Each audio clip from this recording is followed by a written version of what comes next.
ഇന്ന് രാവിലെ നേരത്തെ എണീറ്റു കേട്ടോ. വേറെ ഒന്നുമല്ല, ഇന്ന് കുറച്ച് അമ്പലങ്ങളിലൊക്കെ വിസിറ്റ് ചെയ്യാമെന്ന് കരുതിയിട്ടുണ്ടായിരുന്നു. അപ്പോൾ ആകെപ്പാടെ നമ്മുടെ ഉള്ളിൽ നെഗറ്റിവിറ്റി നിറയുമ്പോഴാണല്ലോ നമ്മൾ പോസിറ്റീവ് എനർജി കളക്ട് ചെയ്യാനായിട്ട് നമ്മൾ അമ്പലങ്ങളിൽ പോകുന്നത്. ഞാനതാട്ടോ വിശ്വസിക്കുന്നത്. അപ്പോൾ അങ്ങനെ പോകാനായിട്ട് രാഹുലേട്ടൻ്റെ നാട്ടിലെ കുറച്ച് അമ്പലങ്ങളിലൊക്കെ പോകാനായിട്ടാണ് രാവിലെ എണീറ്റത്. അപ്പോൾ രാവിലെ കുളിച്ച് ചായ ഇട്ട് രാവിലേട്ടന് കൊണ്ടു കൊടുത്താലേ പുള്ളി എണീക്കത്തുള്ളൂ. അങ്ങനെ ഞാൻ പിന്നെ പുള്ളിക്കുള്ള ചായയൊക്കെ റെഡിയാക്കി കൊണ്ടു കൊടുത്തു. അപ്പോഴത്തേനും പുള്ളി പോയി കുളിക്കാനൊക്കെ പോയി കേട്ടോ. എന്നാൽ പിന്നെ ഇനി കുറച്ച് മുഖത്ത് കുറച്ച് കെയറൊക്കെ ചെയ്തിട്ട് പോകാമെന്ന് കരുതി കേട്ടോ. അപ്പോൾ പിറ്റു നല്ല ഉറക്കമാണ്. അവനെ ആദ്യം എണീപ്പിച്ചിട്ടില്ല. ഞങ്ങൾ ഒരുങ്ങിയതിന് ശേഷം അവനെ എണീപ്പിച്ചിട്ട് കൊണ്ടുപോകാമെന്നുള്ള പരിപാടിയാണ് കേട്ടോ. അപ്പോൾ ഞാൻ വലിയ മേക്കപ്പും കാര്യങ്ങളൊന്നും ചെയ്യുന്നില്ല. അപ്പോൾ ഞാൻ ഏകദേശം ഒരുങ്ങി കഴിഞ്ഞിട്ട് രാഹുലേട്ടനും വന്നിട്ടുണ്ടായിരുന്നു. പുള്ളി ഒരുങ്ങി. ഇനിയിപ്പോൾ നമ്മൾ നേരെ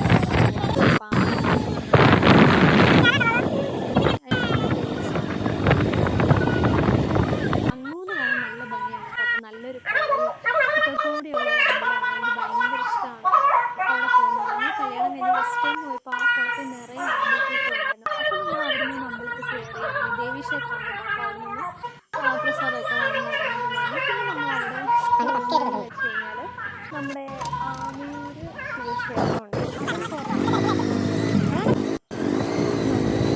അവിടെയാണ് സെക്കൻഡ്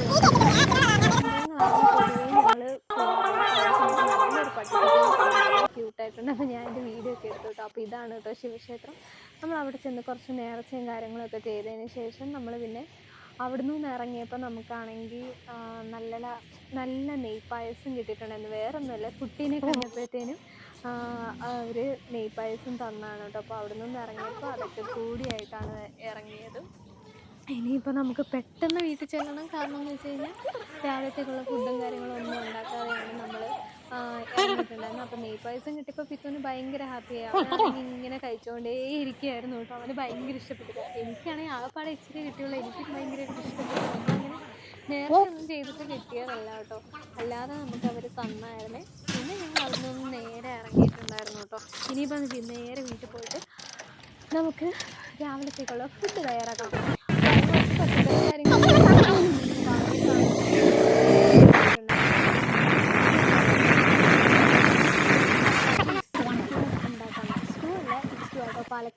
പാലക്കാടുകാരുടെ സ്റ്റൂ. അപ്പോൾ ഞങ്ങൾ വീട്ടിൽ ചെന്നപ്പോൾ അച്ഛൻ്റെ അനിയൻ, അതായത് പാപ്പൻ്റെ വീട്ടിലോട്ട് പോയിട്ടുണ്ടായിരുന്നു. പുള്ളി അവിടെ കുറച്ച് രാവിലെ സ്വർണ്ണപ്പണി എടുക്കുന്നുണ്ട്. അപ്പോൾ അതിനായിട്ട് പോയതാണ് കേട്ടോ. അങ്ങനെ നമ്മൾ പിന്നെ വീട്ടിലെത്തി ചപ്പാത്തിക്ക് കുഴയ്ക്കാനായിട്ട് ആദ്യം തന്നെ തുടങ്ങി. അപ്പോൾ പിത്ത് ഇതിൻ്റെ ഇടയ്ക്ക് കുറച്ചൊക്കെ ഒന്ന് അവനെ രാവിലെ എണ്ണിപ്പിച്ച് കൊണ്ടുപോയത് കൊണ്ട് തന്നെ അവൻ കിടന്ന് നല്ല ഉറക്കം ഉറങ്ങി കേട്ടോ. അപ്പോൾ ആ സമയം കൊണ്ട് പെട്ടെന്ന് ഞാനും രാഹുലേട്ടനും കൂടി എന്നാൽ പിന്നെ ഇനിയിപ്പോൾ നേരെ നമുക്ക് ഇച്ചിരി എന്നെ ഹെൽപ്പ് ചെയ്യാമെന്ന് വിചാരിച്ചിട്ട് രാഹുലേട്ടനും വന്നിട്ടുണ്ടായിരുന്നു. അപ്പോൾ ഉരുളക്കിഴങ്ങ് വെച്ചിട്ടാണ് കേട്ടോ സ്റ്റൂ ഉണ്ടാക്കുന്നത്. നമ്മൾ ഫുള്ള് വെജിറ്റേറിയൻ പരിപാടികൾ മാത്രമായിരുന്നു കുറച്ച് ദിവസമായിട്ടുണ്ടായിരുന്നത്. പിന്നെ ഈ സ്റ്റൂവിൻ്റെ കാര്യം എന്ന് വെച്ചാൽ നല്ല ഈസിയാണ് കേട്ടോ ഉണ്ടാക്കുന്നത്. പെട്ടെന്ന് ഉണ്ടാക്കിയെടുക്കാം. കാരണം അധികം ബുദ്ധിമുട്ടും കാര്യങ്ങളും ഒന്നും ഇല്ലാത്തൊരു കറിയാണ് കേട്ടോ ഇത്. അപ്പോൾ ഉരുളക്കിഴങ്ങ്, പിന്നെ നമ്മുടെ സവാള, പിന്നെ അതിനകത്ത് തക്കാളി ഇടാം, ക്യാരറ്റ് ഇടാം, ഒക്കെ ഇടാം. നമുക്ക് ഇഷ്ടമുള്ള വെജിറ്റബിൾസ് എല്ലാം ഇട്ടിട്ടാണ് ഉണ്ടാക്കുന്നത്. ഞാനിവിടെ ആകെപ്പാടെ ഉരുളക്കിഴങ്ങ്, പിന്നെ തക്കാളി, ഉള്ളി ഇത്രയും ഇട്ട് പിന്നെ ഇഞ്ചിയും വെളുത്തുള്ളി അതിനകത്ത് ഇടുവാണെങ്കിൽ ഗ്യാസിൻ്റെ പ്രോബ്ലംസ് ഒന്നും ഉണ്ടാകത്തില്ല. അപ്പോൾ അത്രയും സാധനങ്ങൾ എടുത്തിട്ട് നമ്മൾ അതിനകത്ത് വെള്ളം ഒഴിച്ച് പിന്നെ ഇച്ചിരി മഞ്ഞൾപ്പൊടിയും ഉപ്പും കൂടി ഇട്ടിട്ട് ആദ്യം വേവിച്ചെടുത്തിട്ട് പിന്നെ നമ്മൾ അതിനകത്തോട്ട് തേങ്ങ ചിരകിയിട്ട് അതിനകത്തേക്ക് ഇച്ചിരി ജീരകവും ഇട്ട് അരച്ചെടുത്തതിന് ശേഷം അതിലോട്ട് ചേർത്ത് കൊടുത്ത് പിന്നെ കടുക് പൊട്ടിച്ചെടുക്കാത്തേ ഉള്ളൂ.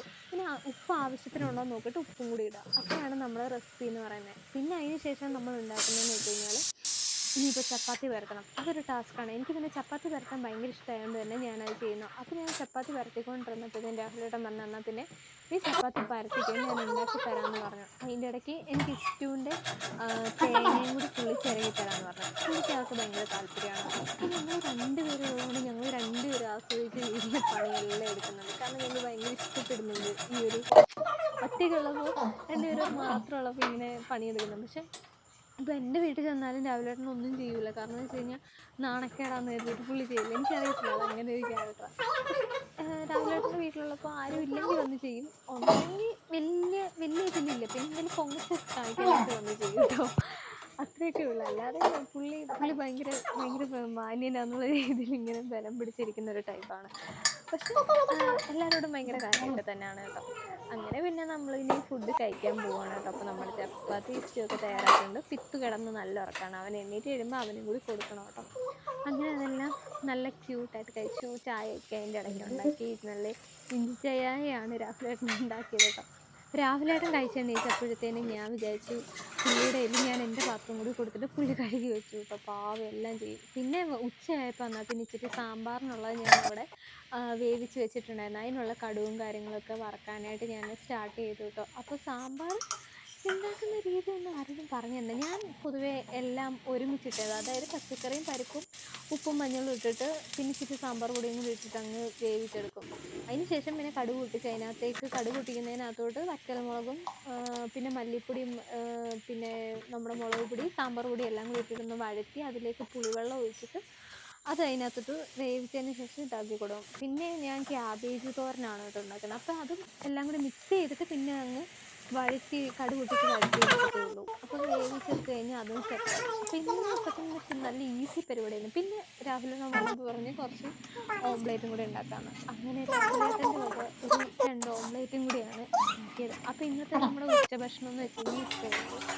നമ്മൾ സിമ്പിൾ പക്ഷേ ഈ സിമ്പിളാണെന്ന് പറഞ്ഞാൽ ഇതൊക്കെ കഴിക്കുന്നത് എന്താ പറയുക, ഭയങ്കര ഒരു നാടൻ ഫുഡല്ലേ. അത് കഴിക്കുമ്പോൾ നല്ല ഹെൽത്തി ആയിട്ടൊക്കെ കഴിക്കാമല്ലോ എന്ന് കരുതിയിട്ട് ഉണ്ടാക്കുന്നതാണ് കേട്ടോ. അപ്പോൾ പിന്നെ നമ്മൾ പോവാൻ വൈകുന്നേരം ആയപ്പോഴത്തേനും ഒരു ചായ ഉണ്ടാക്കുന്ന എഴുതി കൂടെ നമ്മൾ അടുക്കളയും കൂടി വൃത്തിയാക്കണം. അങ്ങനെ രാഹുലേട്ടനാണ് ചായ ഉണ്ടാക്കുന്നത്. അപ്പോൾ പുള്ളി അടുപ്പത്ത് അത് വെച്ചതിന് ശേഷം ബാക്കി ക്ലീൻ പരിപാടിയിലേക്ക് മാറി. പുള്ളിയാണ് പാത്രം കഴുകി. ഞാൻ അവിടെ ഫുൾ അടുക്കി പറക്കി ആവശ്യമുള്ള ഇതെല്ലാം എന്താ പറയുക, ആവശ്യമുള്ള പാത്രങ്ങളെല്ലാം അങ്ങോട്ടേക്ക് ഇട്ട് കൊടുത്ത് എന്നിട്ട് പുള്ളി അങ്ങോട്ട് കഴുകി. അതാണ് ശരിക്കും ഉണ്ടായത്. പിന്നെ നമ്മുടെ ആ ഒരു ഏരിയയിൽ ഭയങ്കരമായിട്ട് വെള്ളം കെട്ടിക്കിടക്കും. അതെന്താ കാര്യമെന്ന് അറിയത്തില്ല, ഭയങ്കരമായിട്ട് വെള്ളം കെട്ടിക്കിടക്കും. അത് പ്രത്യേകിച്ച് അവിടെ സ്വിച്ച് ബോർഡും കാര്യങ്ങളൊക്കെ ഉള്ളതുകൊണ്ട് ഭയങ്കര ഡേഞ്ചറുമാണ്. അപ്പോൾ എപ്പോഴും അവിടെ നമ്മൾ തുടച്ചിരിക്കാറുണ്ട്. പിന്നെ നമ്മുടെ സിങ്കിൻ്റെ കാര്യം പറയുകയാണെങ്കിൽ നമ്മൾ വെള്ളം ഇങ്ങനെ എന്താ വടിച്ചിങ്ങോട്ട് ഒഴിച്ച് കഴിയുമ്പോൾ കറക്റ്റ് അതിൻ്റെ ഉള്ളിലേക്ക് എല്ലാ കാര്യങ്ങളും വീഴത്തില്ല. കാരണം സിങ്ക് അങ്ങനെയാണ് ഫിറ്റ് ചെയ്തിരിക്കുന്നത്. ഇതൊക്കെ ഇവിടുത്തെ അച്ഛൻ്റെ പരിപാടിയാണ് കേട്ടോ. കാലിൽ നിർത്തിയൊന്നും ചെയ്യിക്കാതെ പുള്ളി തന്നെത്താനെ ചെയ്തിട്ട് ആയതാണ്. പിന്നെ ചായ തിളച്ച് വന്നിട്ടുണ്ടായിരുന്നു. അപ്പോൾ രാഹുലേട്ടനാണെങ്കിൽ ഭയങ്കര കാര്യമായിട്ടൊക്കെ ഇനി ചായ ഉണ്ടായിക്കൊണ്ടിരിക്കുന്നു. സത്യം പറഞ്ഞാൽ ഇങ്ങനെ ഒരുമിച്ച് നിന്ന് ജോലി ചെയ്യുമ്പോൾ ഭയങ്കര ഒരു മനസ്സിന് സന്തോഷവും സമാധാനമൊക്കെയാണ്. കാരണം ഇത്രയും കൂടെ ഉണ്ടല്ലോ, നമ്മുടെ കൂടെ സഹായിക്കാൻ ഒരാളുണ്ടല്ലോ എന്നുള്ളൊരു ആശ്വാസമാണ്. അപ്പോൾ പുള്ളി എനിക്ക് ഞാനവിടെ കുറേ ജോലി ബാക്കി ചെയ്യുന്ന ടൈമും കൊണ്ട് പുള്ളി എനിക്കാണെങ്കിൽ ചായയൊക്കെ ഇട്ട് കൊണ്ട് തന്നു കേട്ടോ. അപ്പോൾ പിന്നെ അതിന് ചായ ഇട്ട് വെച്ചതിന് ശേഷം എന്തൊക്കെയോ അടുക്കി പറക്കാനുണ്ടായിരുന്നു. പിന്നെ ഞങ്ങൾ രണ്ടുപേരും കൂടി നിന്നങ്ങ് ഒരുമിച്ച് നിന്നിട്ട് അങ്ങ് അടുക്കി പറക്കും. കാരണം അതേ നടക്കത്തുള്ളൂ. പിന്നെ ഞാനങ്ങോട്ട് തൂത്ത് കൂട്ടി അതെല്ലാം മാറ്റി തൂത്ത് കൂട്ടി എടുത്തപ്പോഴത്തേനും അതും കഴിഞ്ഞു. സത്യം പറഞ്ഞാൽ അടുക്കളയിൽ നിന്ന് ക്ലീനായാൽ തന്നെ നമുക്കൊരു സമാധാനം. അങ്ങനെ ഞാൻ ഇത്രയും ക്ലീനായിട്ടുണ്ട്. ഇനിയിപ്പോൾ നമ്മളൊരു ചായയും കുടിച്ച് പിരിയാണ്. അപ്പോൾ എന്തായാലും എൻ്റെ ഇന്നത്തെ വീഡിയോ ഇത്രയേ ഉള്ളൂ. നിങ്ങൾക്ക് വീഡിയോ ഇഷ്ടപ്പെടുകയാണെങ്കിൽ ലൈക്ക് ചെയ്യുക, ഷെയർ ചെയ്യുക, സബ്സ്ക്രൈബ് ചെയ്യുക. Okay, by.